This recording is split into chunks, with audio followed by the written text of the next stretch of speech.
Hi, everyone. We'll get started in about 30 seconds, just waiting for a few more of us to join. Feel free to access the documents for today. They're really just two. A prompt for a lesson that's not required for you to pull up. We're just going to look at it quickly. And then you'll have your AP practice in there. So the URL is on the screen, and then we'll get started in about 30 seconds.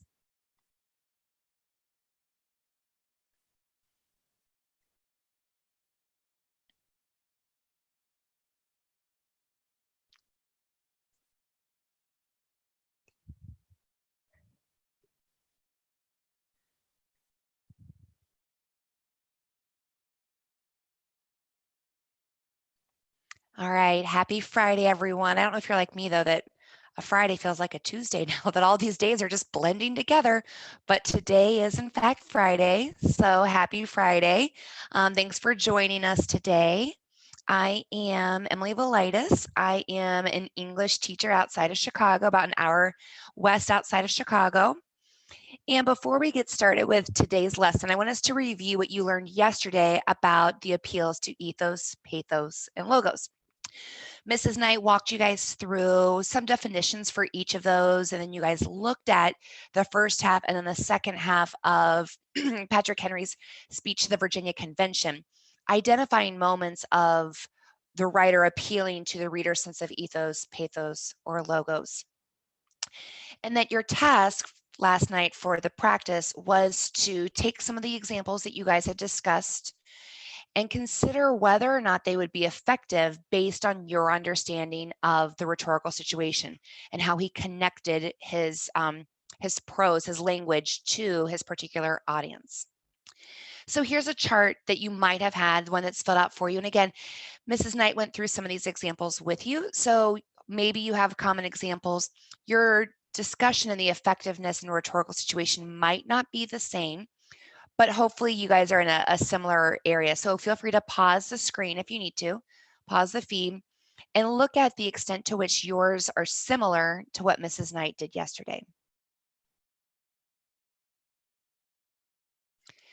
All right, the last thing I wanted to stress is just to kind of pull it all together for you. Whenever you have charts or something like this, if your teacher gives you one, or if me or Mrs. Knight gives you one, it's essentially walking you into a body paragraph. So at this point, just based on how you filled out this chart, you could have one body paragraph all about ethos. You have your example, and then you have your analysis in that third column about effectiveness of the rhetorical situation. You have a paragraph on pathos, and you have a paragraph on logos. So she kind of walked you guys through what a body paragraph would look like just in the simple structure of the chart itself. All right, so for today's lesson, I'm so excited. This is my Friday gift to myself. You're not going to see funny memes. You're not going to see crazy animations because the topic today is racy enough to keep you on the edge of your seat. Today, get ready for it. We're talking about syntax. I'm so excited. Specifically, though, we're going to be talking about punctuation and sentence length and how writers will adjust their sentence structure or include certain syntactical structures like a comma or a semicolon or a dash in order to convey a mood or to impact the reader in some fashion. Now, I'm totally jazzed about this topic. I don't know that you are, but I am very excited about syntax. I don't particularly love learning or teaching grammar to my students, and I'm not one who, shocker, spends hours parsing out sentences grammatically. However, I do love, maybe it's the logical mindedness of me, I love studying the way writers take all of these pieces and fit them into different parts to make a sentence. And considering how if they would have moved this over here, how would that change the whole purpose or meaning of the sentence? So I love syntax, but here's what I want to stress to you guys in the beginning and how I want to kind of frame today's lesson. Syntax is very challenging to identify in a passage, and it's even harder to talk about in writing. It's really hard to discuss. And so I want to encourage you to not necessarily select syntactical structures as part of your evidence in an essay just on a whim. I want to encourage you to be very mindful and weigh the pros and the cons of a syntactical structure if you are going to select that for your essay. because when it's being used in a text, it needs to be intentional, and ultimately it needs to advance a writer's purpose. It needs to be tied to the purpose. I don't want you to go on a hunt for a syntactical structure or get a passage on May 20th and say, oh, I see a dash, I'm going to talk about the dash. Because if it's not purposeful, if it's not impacting the reader, if it's not helping to advance the argument, then it's just a dash. So today we're going to be talking through syntax and various punctuation marks, but I really want to encourage you to not make that your go-to. Instead, you should stop and ask yourself, how does this function and does this contribute to the writer's argument? Or do I have other examples that better help convey that particular argument or message? Really be cautious of if you are device hunting, if you are simply looking for a semicolon, or if it really is going to, if you have enough commentary to talk about how it impacts the writer or the reader, excuse me. All right, so this is something I think is really nice for us to start our lesson with. It is from a writer and a writing instructor named Gary Provost, and you maybe have seen this in your English classes. It's something that I think really helps capture what syntax is and how it functions. Provost writes, this sentence has 5 words. Here are 5 more words. 5-word sentences are fine, but several together become monotonous. Listen to what is happening. The writing is getting boring. The sound of it drones. It's like a stuck record. The ear demands some variety. Now listen. I vary the sentence length and I create music. Music. The writing sings. It has a pleasant rhythm, a lilt, a harmony. I use short sentences and I use sentences of medium length. And sometimes when I am certain the reader is rested, I will engage him with a sentence of considerable length, a sentence that burns with energy and builds with all the impetus of a crescendo, the roll of the drums, the crash of the cymbals, sounds that say, listen to this, it is important. So write with a combination of short, medium, and long sentences. Create a sound that pleases the reader's ear. Don't just write words, write music. And I think that's a great way to again, kind of enter into our discussion today about syntactical structures and the impact it can really have on a piece itself. It adds beauty, it adds lyricism. It's like music to the reader if we take time to really kind of dive into it and read it. So for today, I want us to start talking about what are some common features, some commonly seen syntactical features in the writing that we study in AP language and how they function. I'm going to give you basically your analysis, how they function. Then we're going to look at identifying each of those elements in a passage of professional writing, and I'll share with you how I would maybe analyze those if I were a student. And then we'll kind of move into looking at your AP practice for today. Again, I want to caution, this is not a grammar lesson per se. It's more about how these syntactical functions work rhetorically. And I'm going to give you a list of things to consider looking for in a text, but please know this is not an exhaustive list. Neither are the functions, and it is tough. So I'm going to try to break it down in as simple terms as possible and not use grammarese, not use grammatical terms, but break it down as simply as possible for you. And for some of you, this might be new information, and that's okay. Maybe you just see this as an opportunity to learn and to practice. All right, so here is a list of things that we'll be focusing on today. Again, it's not an exhaustive list of items or of functions. I just try to feature things that I see a lot in the writing that we study in AP language. So the first thing we'll look at is a long sentence.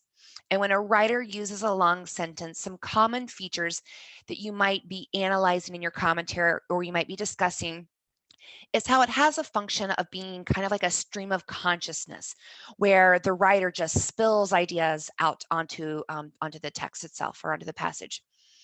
So it might have a stream of consciousness effect, and sometimes because it is so long, it might capture this like breathless, neurotic feeling. It's going to build momentum because it is long. It will have more of like, it's like building, building, building. That's going to slam into the period at the very end. And a lot of the times, if you do see a longer or a shorter sentence for that fact, the structure will symbolize the content. So if the character or if the writer wants to convey this feeling of breathlessness, they will mimic that in the sentence structure itself. Similarly, a short sentence is going to be very compact. It's going to add drama. It's going to hook a reader, and you'll also see it most commonly at the beginning of a text or at the end of a text, the end of a paragraph possibly. And if you have multiple short sentences in a row, I'm going to use a music term here. It's going to sound kind of like it's going to be staccato. It's kind of like a rapid fire sense to it, like bam, bam, bam. If you have multiple ones, so it could create a really rapid pace. In some cases, especially if you have a lot of long sentences and then one really quick short sentence, it's going to emphasize a point or startle the reader into understanding a particular point, something that might be otherwise overlooked in a longer passage. If it is a short sentence, again, especially if there's a long one that precedes it, it might draw a contrast between the content of the long and then the content of the short. And again, it might startle the reader. It too might convey a feeling of like breathlessness or being overwhelmed, like the character's thought process, and that both long and short will really help the reader to feel like we're part of the action. So that's a good way to kind of summarize both long and short. It puts us in the scene, it puts us in the moment. Therefore, using Mrs. Knight's lesson from yesterday, it will help appeal to our pathos. So let's look at an example. This is from The Things They Carried by Tim O'Brien, who I believe is a syntactical genius. I love Tim O'Brien's writing. And I find that I just get so caught up in the way in which he structures and he breaks his paragraphs. So spoiler alert, you're going to see two passages from The Things They Carry today. So here's a great one. He writes, "You admire the fluid symmetries of troops on the move, the harmonies of sound and shape and proportion, the great sheets of metal fire streaming down from a gunship, the illumination rounds, the white phosphorus, the purply orange glow of napalm, the rocket's red glare. It's not pretty exactly, it's astonishing. It fills the eye, it commands you." In this professional example, you can see we have one really long sentence, and then we have some shorter sentences that are similar in length. One way you could analyze this, or if you were to explore this in an essay, you would maybe write in your commentary that the long sentence is describing war and how the war is building and building and building. And as a reader, we feel very out of breath, overwhelmed, just like the soldiers are during the war. So again, that symbolic connection. And then he slams into these shorter sentences at the end, talking about how war is, it's not pretty, it's astonishing, it's shocking, it fills the eye, it commands you. So by using those shorter sentences of similar length, it's going to startle us, it's going to jar us, it's going to kind of pepper us like rapid fire, similar to the gunshots that the soldiers are experiencing or seeing while serving in the Vietnam War. So this is a great example of both long and short and how they impact the reader. All right, let's look at some punctuation marks now.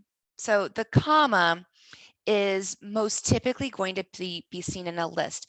It's going to hold together, it's going to connect and hold together a series of descriptive images, dependent clauses, and it's going to put them together to help strengthen or deepen the reader's understanding of the content. It's really going to be built to unify elements. However, if you have two things kind of side by side, then it could be used to divide. So it might not always be a unifying list. It might be showing the contrast between two things. Another thing, another function of a comma is to provide some clarity.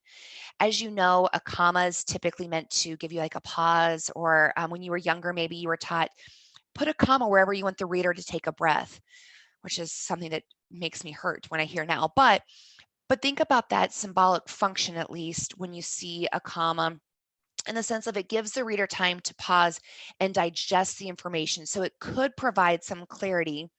Or if you have a really long sentence, like you saw in that previous one from The Things They Carry, if you have a really long sentence, If you break up those descriptions with the comma, it creates like a pause that helps to again clarify for the reader.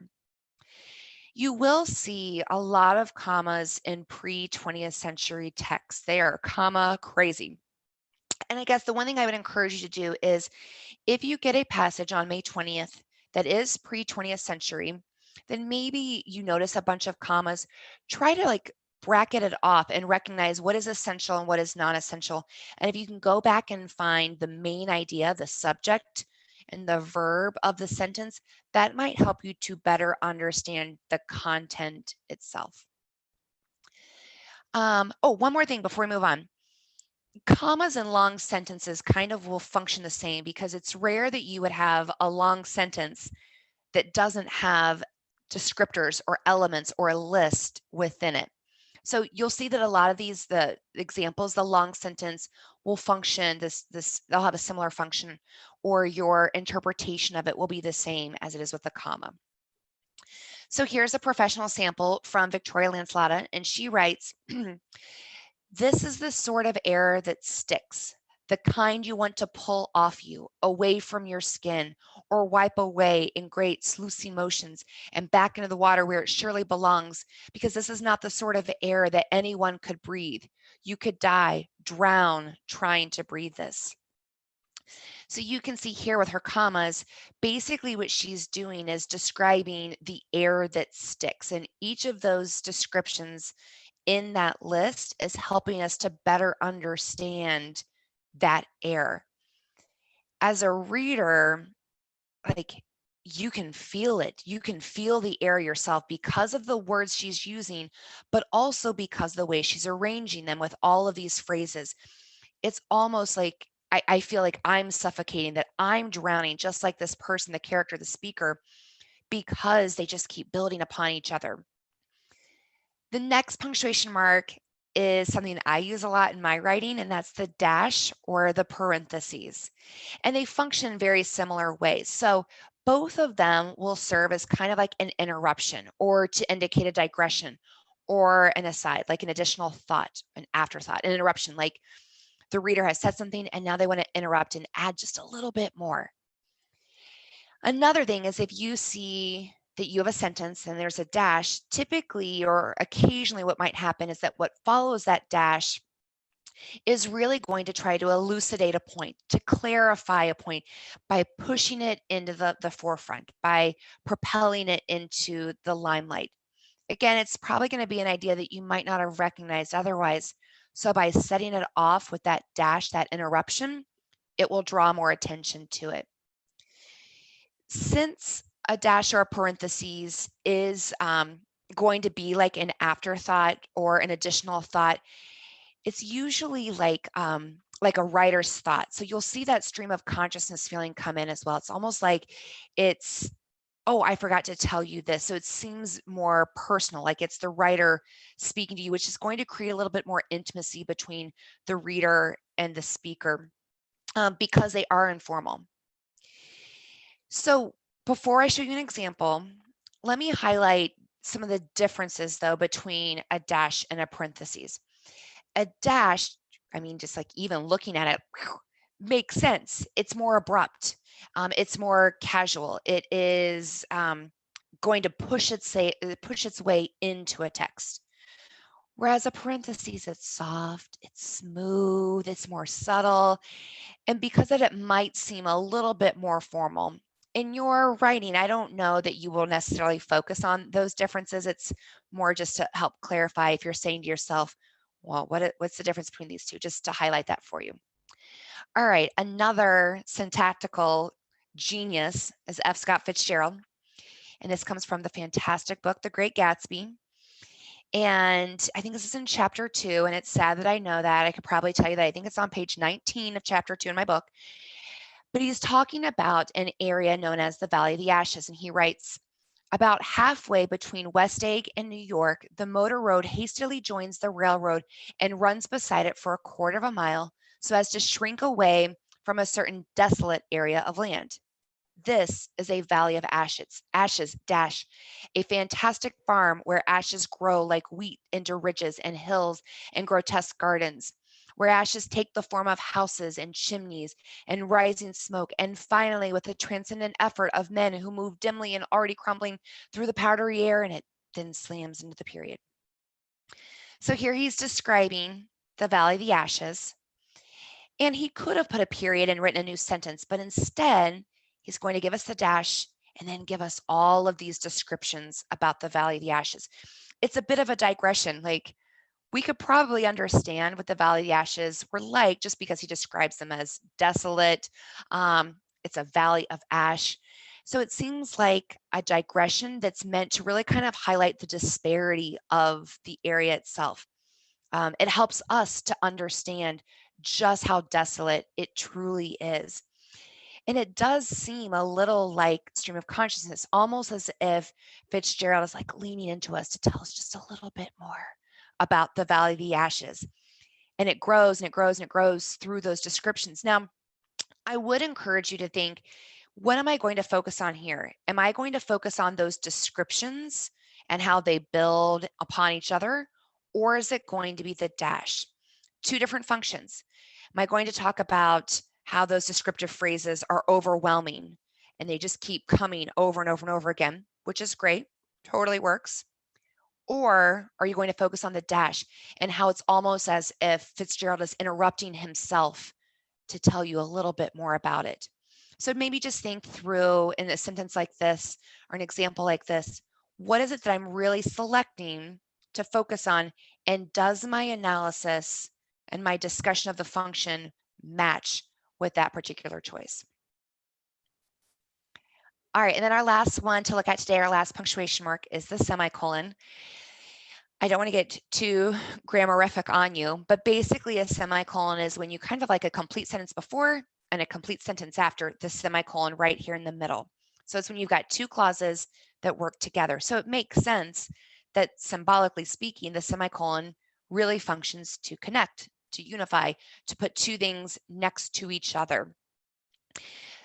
A period could usually work for anytime you see a semicolon. So maybe ask yourself, what would happen if the writer used a period here instead? The semicolon is going to link them together more. The period is going to be a final thought, and then we're moving on. So the semicolon is going to link them, join them, allow them to help each other a little bit more. Another thing that you'll notice because the semicolon is it might help with the pacing, especially if you have a bunch of shorter sentences.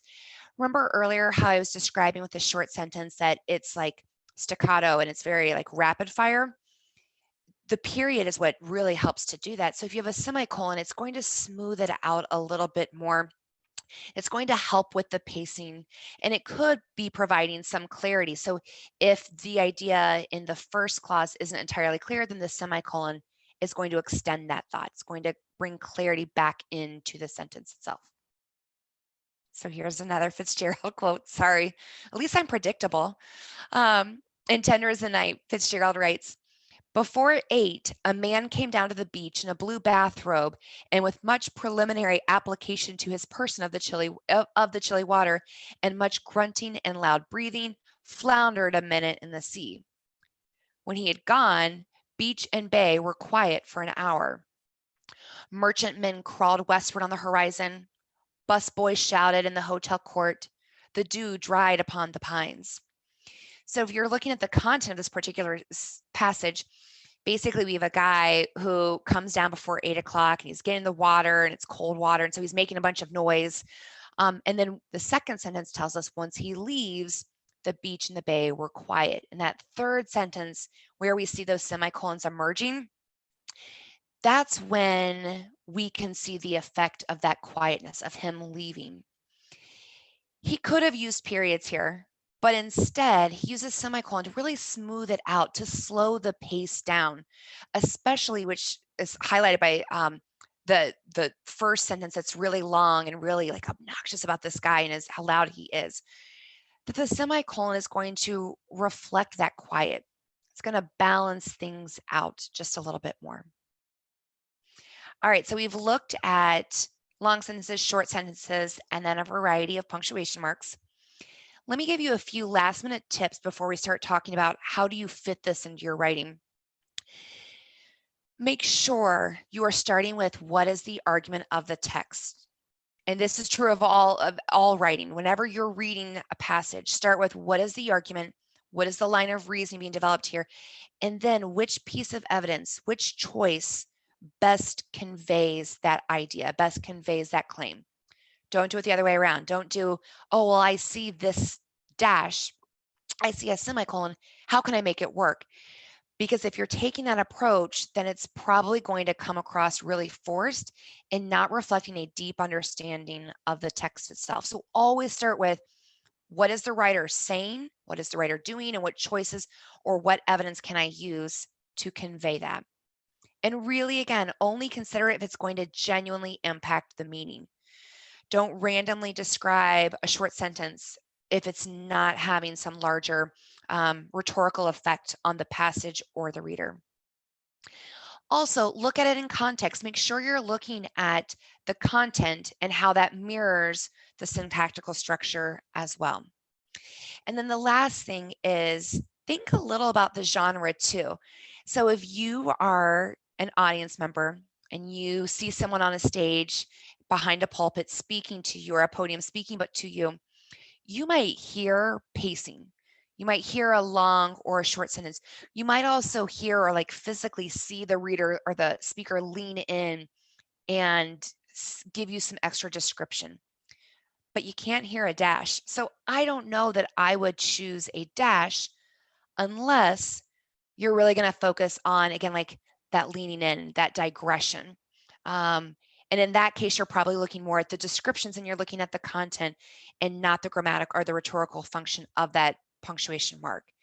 So just be cognizant of that and think about, is this something that the audience would be persuaded by? Which is true of all these lessons. We keep going back to the audience. In a previous lesson, we talked about how when you're writing commentary, you want to examine the importance, give your example, and then examine the importance, relate it to the rhetorical situation, and then connect it to a claim. I still maintain all of that. However, there are some nuances to analyzing syntax, especially when it comes to explaining the importance. So that first bullet point, I want to just kind of break it down a little bit more for you with an example and some student writing of, don't forget about this element. There are some nuances that you need to consider when you're explaining the importance of a syntactical feature that differs from what you might with alliteration. One of the first things is providing your evidence, and do you provide a quote, a quotation, or not? And I think that that's really up to the choice itself. So if you have a long sentence, if I were you, I would just reference the long sentence and some of the content of it. You don't have the time to handwrite or to type this year, to handwrite or type out a really long sentence. It's probably going to bore your reader as well. So if it's a long sentence, if that's the syntactical choice you're examining, maybe you just reference it. But if it's a punctuation mark, especially like a semicolon or something that's supposed to connect and divide, then you're going to need to reference what two things are being connected or divided, or just clearly reference them. But keep that in mind and keep timing in mind. You need to provide an example, yes, but you might not provide a full quotation or the full sentence, especially if it's the long one. The other thing is, just to throw out there to you, is when you're providing your evidence, again, make sure it's a very clear reference to the text and you're not just saying, well, the writer uses a long sentence. Maybe you describe the content of that long sentence. Maybe you give a line number, but just be specific and clearly highlight what syntactical choice you want the reader to observe. So it could be just referencing the long sentence, the long monotonous sentence. It could be the succession of short sentences. Just describe to your reader what you want them to recognize, what syntactical feature you want them to recognize. Then you need to make sure that, again, this could be in the same sentence, that you're explaining the content, you're describing the subject matter in some form.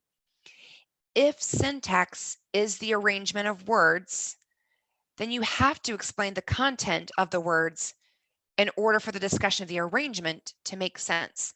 So I don't know that this needs to be very lengthy. Again, it might just be a quick phrase, but make sure you're thinking about the content and the syntax and how they go hand in hand, which then takes us to the next piece, describing the function, exploring the effect, what is the larger purpose, excuse me.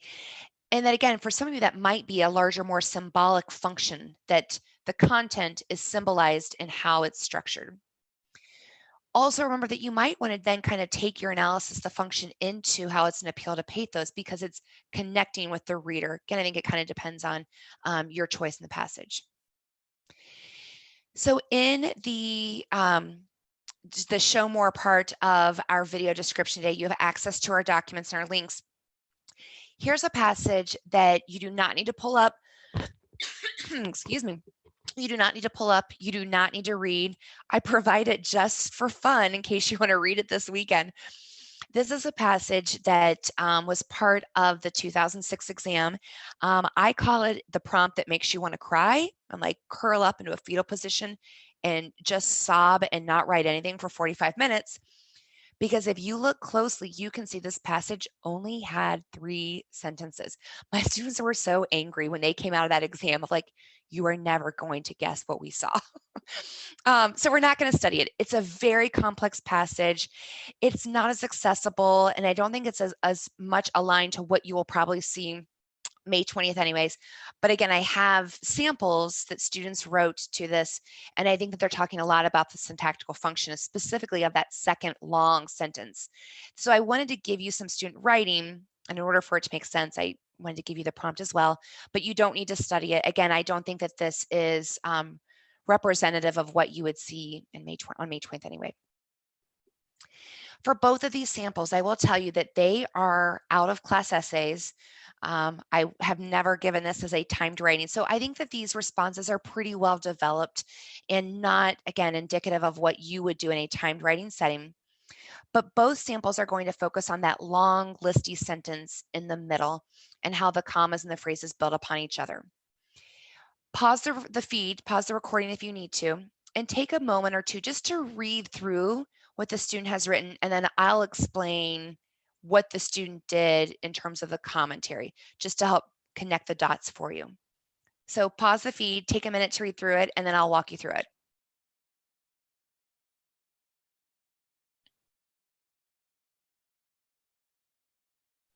All right, in this particular sample, the student starts by describing the syntax itself, just saying he lists out what seems to be reasonable detriments. Just that word list is good enough for me. It's going to describe the syntax.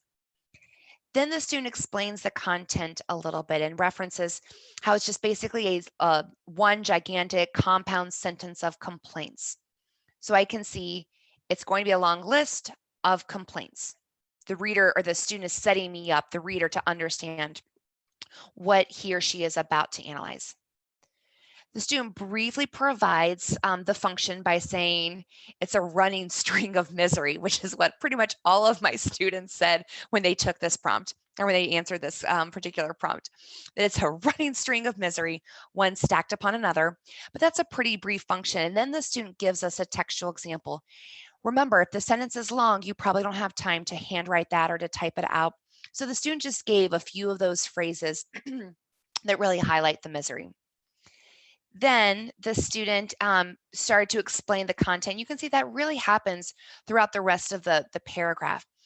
Begins with specific statements, such as the lack of a dinner rotation, and then gradually transitions into sweeping statements. So the student is then talking about what kind of content is included in this long sentence. Then you can see the very end, the student connects it back to a claim. I'm very satisfied with this. Again, it's an out-of-class essay. But as a reader, I think the student does a nice job of setting me up, guiding me through how that student wants me to read and understand that second sentence. All right, let's look at another one. It's from the same second sentence. Pause the feed again, read through it, and then as you're reading, think through, when do you see the student describing the syntax or the function of it or explaining the content? See if you can spot that, and then I'll show you moments where I recognized it. All right, so the student starts by describing the syntax. It's a mention of this one massive extended sentence, which reaches across 2 or 3 standard sized paragraphs. That's a really nice description of the syntactical feature. Instead of just saying a long sentence, the student is explaining it to me. Then the student moves into describing the function by saying this huge sentence models the massive obstacle course the impoverished must face. So also kind of referencing the content there. The life of the poor is presented as a continual, unending stream of oppression.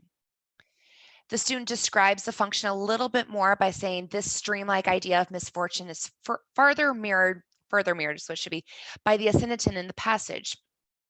This ascendant mirrors the ideas, and then the student goes into the content a little bit more. Now, the student does reference ascendant. That's a fancy rhetorical term for a list that doesn't have any ands joining it. But the student's really examining this, like, again, massive list of details. So I don't know that you necessarily need to think too much about the ascendant. It's really more about the list of misfortunes. And again, then the student connects to the claim at the very end. I wanted you guys just to see, we talked about how do you read and interpret in a passage, and I gave you what your commentary might include. I just wanted you guys to see how that then translates into writing. So if you were to go back and look at and copy down some notes on how those things function and what your commentary could be, this is what it might look like if you were then to write it. All right, so let's have a quick practice. This is from Edgar Allan Poe's short story, The Black Cat. And I want you to pause the feed, think about what he is saying, and I want you to select an example of a syntactical feature. It could be a long or short sentence. It could be a dash, semicolon, what am I forgetting, or a comma. But I want you to really focus on the second half of the piece, of the example. So go through the steps, pause the feed, read through it, and go through the steps that you would include in a body paragraph for commentary if you had to. So how would you describe this after you've selected your example? How would you describe the syntax? How would you explain the content and that relationship between the content and the syntactical feature? And then how does it function?